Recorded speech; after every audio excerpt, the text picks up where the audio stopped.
I'm going to share with you how I shed 50 pounds, went from fat to fit with six-pack abs while growing my business. Before we get into any of the nitty-gritty strategies of weight loss, it's going to be important that you understand there's three parts to this equation, okay? You need to have all three. If you don't have all three, there's no wonder that you're not getting the results that you want. Number one is training. Number two is nutrition. And number three is accountability. Today, we're going to dive a little bit deeper into each of these so that you can understand how all three of these play a role in your transformation. Okay, so number one is training, right? It's going to be important for you guys to know what your training routine is going to be. How many days a week are you going to train? So on my weight loss journey, I trained 6 days a week. Ideally, I always recommend to my clients you train 3 to 5 times a week. If you've been training for a little while and you feel like you just haven't gotten the results that you want, then I would recommend training at least 5 days a week, maybe 6 days a week. Okay, so I trained 6 days a week, right? As you can see, Sunday was the rest day that I chose for my workout routine. And so Monday, Tuesday, Wednesday, Thursday, Friday, Saturday, I was in the gym. Now, you don't need to be spending hours and hours in the gym. All you need is really about an hour in the gym, 45 minutes to an hour, maybe hour 15 if you're really pushing it, or if you have the time to make sure that you're getting the most bang for your buck. So Monday, I did upper body. Tuesday, I did lower body. Wednesday, I did arms. Thursday, I did chest and back. Friday, I did legs. And then Saturday, I did arms again. This is a phenomenal split because it ensures that you're hitting everything twice a week, right? And that's exactly what we want. I wanted to make sure that I was hitting each muscle group twice a week because if you hit each muscle group twice a week, then it ensures that you're maintaining as much muscle as possible while you start dropping that fat. So this was a great split for me because I had upper body on Monday, lower body on Tuesday, arms on Wednesday, chest and back on Thursday, legs on Friday, arms on Saturday. Again, ensuring I hit everything twice a week. And I would take Sunday as my rest day. And this was really my 6-day split. I'm going to give you guys some pro tips here. So 0 to 8 reps is strength. 8 to 15 reps is hypertrophy. 15 plus is going to be endurance. Okay, so it's important for you guys to know the rep schemes because it's going to tell you what you're going to get from your workout. So 0 to 8 reps is really strength. 8 to 15 is hypertrophy. It just means you're going to build muscle. And then 15 plus is endurance. Now, just because you're training in 8 to 15 doesn't mean that's the only rep scheme that you're going to build muscle in, right? You can build muscle in all of these different rep scheme categories. However, if you want to have the most efficient workout, then you want to make sure you're including all three. Okay, so this is my little pro tip. This is what I did during my training. I would have all three of these into my routine. And I would always go strength movements first. So we're looking at compound movements. Compound movements are basically movements that utilize more than one joint. I know it gets a little confusing, but bear with me here. A compound movement is like a bench press, an overhead press, a deadlift, a squat. Okay, those are all compound movements. I use 0 to 8 rep ranges for those movements first thing in my workout.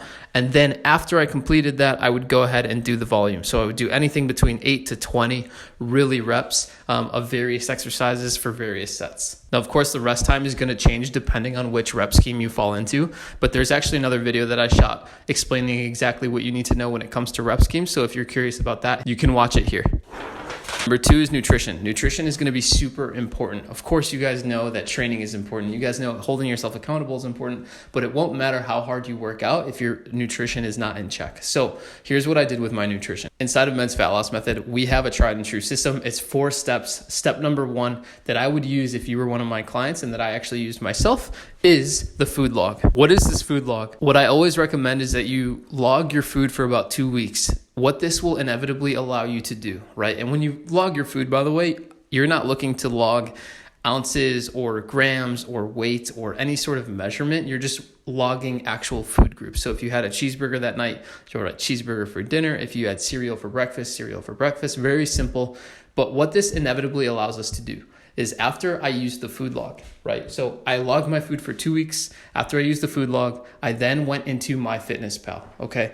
If you haven't heard of it, MyFitnessPal is going to be the tracking app that you should use. MyFitnessPal is a phenomenal resource for tracking calories and nutrition. So I would then take my food log, input it into MyFitnessPal, and once I was able to log everything into MyFitnessPal day by day, I would be able to identify what my average caloric intake was, right, on a daily basis. What is my daily average caloric intake? Once I figured out that number, I came to the realization, find daily average intake. Once I found that number, I was able to identify that it was 3,100. I realized that it was 3,100 was my average. So there were days that I was over this number. There were days that I was way under this number. Basically, what I realized was that I was super inconsistent. So when you're going through this food log, you're not just going to look for the average calories. You're also looking to see how consistent or inconsistent your eating habits actually are. From this food log, you can also determine how much protein you're having. Okay, and that's actually step number 2. So step number 2 is really about finding your starting calories, and you're also going to be focused on protein here. Okay, so it's really important that you begin to be more consistent with your starting calories. For me, it was 3,100 calories. I wanted to make sure that I was hitting adequate protein as well, right? So how do you figure out how much protein you should be having after you've identified what your starting calories are? Well, there's a very good rule of thumb here. 1 gram per pound of body weight, right? So if you're 200 pounds, you should be having 200 grams of protein. However, you don't need to hit that much. If you're not used to hitting a lot of protein throughout your day, then it might be a little difficult for you to start in the beginning. That's why learning how to eat more protein in an enjoyable way is going to be critical. But for me, I've had experience in the past, so I was able to easily hit 200 to 220 grams of protein because I weighed 230 pounds. Once I had my calories, 3,100, my protein was 200 to 230 grams a day. And there we go. We had my starting point. This is really critical because once I identified what my starting calories were and I was able to look at the protein that I was supposed to have, I knew that the only thing left to do was to figure out how I was going to do it. So now step number 3 was really about setting the deficit, right? We always hear that in order to lose weight, you have to be in a caloric deficit. Now this makes it easy because if you go through each of these steps, right, you do the food log, you input it into MyFitnessPal, you find your daily average intake, you'll find your starting calories. You can hit those starting calories for 2 weeks. I always recommend before setting a deficit, including the protein, right? So you should be having 200 to 230 grams a day, depending on your body weight. And of course, once you've identified all of that, so we've got calories, we've got protein, from that point, I'm able to now set a caloric deficit. You've probably heard of caloric deficits being necessary for weight loss, and you may not know what that exactly means, but now that you've had the walkthrough of how to get your maintenance calories, how to get your starting calories, now you can actually set the deficit. Now, here's the thing about setting the deficit. I know in my experience, the faster and the harder you cut, the harder it's going to be to sustain. So I wanted to take this nice and slow and make sure that every week I was checking off the right to-do list off of my daily checklist, and I could positively say that I could hold on to my weight loss for the sake of longevity, because I knew that I had been in crash diets before. I had done keto, I had done all of those like crazy diets, Atkins, carnivore diet, I had cut out whole food groups, and I did lose weight really fast, but this was the way that I was able to sustain it. So I'm going to show you exactly what I did. So in step 3, it's all about adjusting. So the adjustments I made in my calories were minus 100 calories every 2 weeks. Okay. Now this is a rough generalization of what I did. And the reason I say it's a rough generalization is because sometimes you may hit weight loss plateaus. That's a whole other story. And I will shoot another video explaining how to break through weight loss plateaus. But a good rule of thumb is to take it slow, take your time, make sure that as you're hitting these particular calorie numbers, you have the right routines to back it, right? So you're going to have your first meal at X time. The first meal is going to be these foods. How much protein is in it. You roughly know how many calories it is, only because everything that you track will be in MyFitnessPal. So adjusting your calories for 100 calories or setting a deficit of 100 calories for 2 weeks at a time is going to be critical. It's also going to be a much smarter approach than if you were just to crash diet, okay? And this is why it took me a whole year to lose 50 pounds. I could have lost 50 pounds in 6 months, but I decided to take my time. I decided to do it right. And I decided that I was no longer going to be worried about losing weight fast, but losing weight sustainably and doing it the right way. So that's why I set the deficit for 100 calories every 2 weeks. And of course, we have the final step number 4, which just means it's just a limit on how low you go, because if you go too low, right? I hear so many guys going down to like 1,500 calories. I had a client who weighed 380 pounds who was eating 700 calories because that's what he thought the only calorie intake that he could lose weight on. It was crazy. That was super unhealthy. I never go below 2,000 calories with my clients. The reason I say this is because if you go below 2,000 calories, you start getting into 1,800s, 1500s, 1400s, you start to mess with your body's natural functioning, hormone balance. There's a ton of adverse effects that begin to happen because you're not consuming the right amount of fuel, right? So, because your body needs calories to function. Calories are energy, so it's important that you know that. Okay, so step number 4 is to never go below 2,000 calories.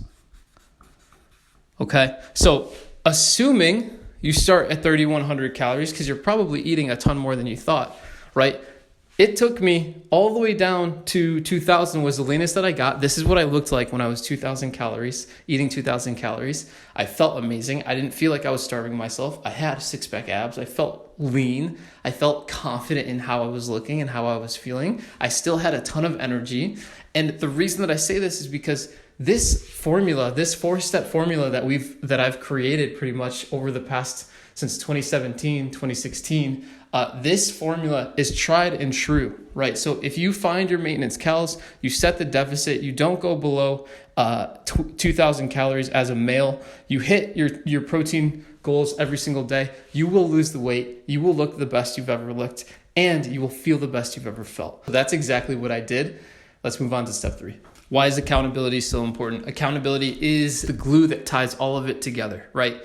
You could eat the right things, you can train the right way, but if you don't do it consistently, then you're never going to get where you want to get to. So how can you ensure that you're doing the right things? You're tracking your calories, you're hitting these workouts consistently. Well, one of the best things that I ever did for myself was to face the uncomfortable. Of course, you guys have heard this all the time. I heard this all the time. Get comfortable being uncomfortable, right?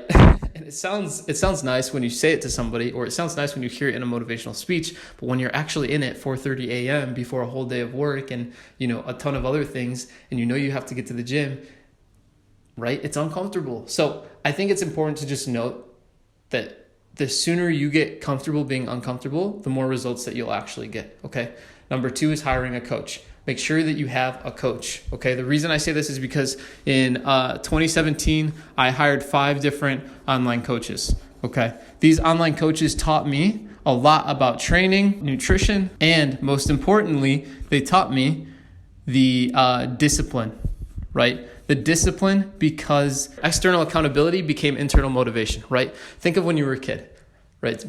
Just think to yourself, when you would stay up late and your parents would come into the room and say, okay, Marco, it's time to go to bed. It's time to go to bed. You got to go brush your teeth. And I would just like yell and fight and try not to go to bed. 5 more minutes. And then my parents would finally say, Marco, I'm not asking you, I'm telling you, go brush your teeth and go to bed. And I would pout over there, brush my teeth. And then of course I would go to bed. But the reason I say this is because imagine, right? This morning, did I brush my teeth? Of course I did. Right? Of course I did. And I didn't have anybody yelling in my ear to brush my teeth. And so the reason I say this, and the reason that this is important to note, is because this is a primary example of when external accountability becomes internal motivation. I'm sure you relate because somebody taught you how to brush your teeth. So likewise with fitness, likewise with eating healthy, right? If you have accountability, getting an online coach, right? Or a coach in general to help keep you accountable, right? I think that's the most powerful thing. And I think sometimes we don't want to pay for it because it's expensive, or you don't want to deal with the uncomfortability of having somebody look over you and tell you what to do. But here's the thing. You should always be learning. You should always be the student. And one of the best things that I did for myself and my transformation was let go of my ego, tell myself I don't know everything because I was unhappy with how I was looking. I knew that I needed the extra accountability. And I really asked myself, why don't I hire a coach? Is it really because of the money? Will the money be worth the investment if I find the right coach? And the answer was yes. So it was kind of a no-brainer, right? I think a big reason why people stay overweight is, one, because they don't want to face what's difficult to face. But I think number 2, if you find the right coach, if you find the right person to help you in your journey, to help you overcome those obstacles, it makes it so much easier. So guys, these are the 3 pillars of the transformation process. I hope it's been helpful for you. If you like the video, subscribe. Please like the video, and I'll catch you in the next one.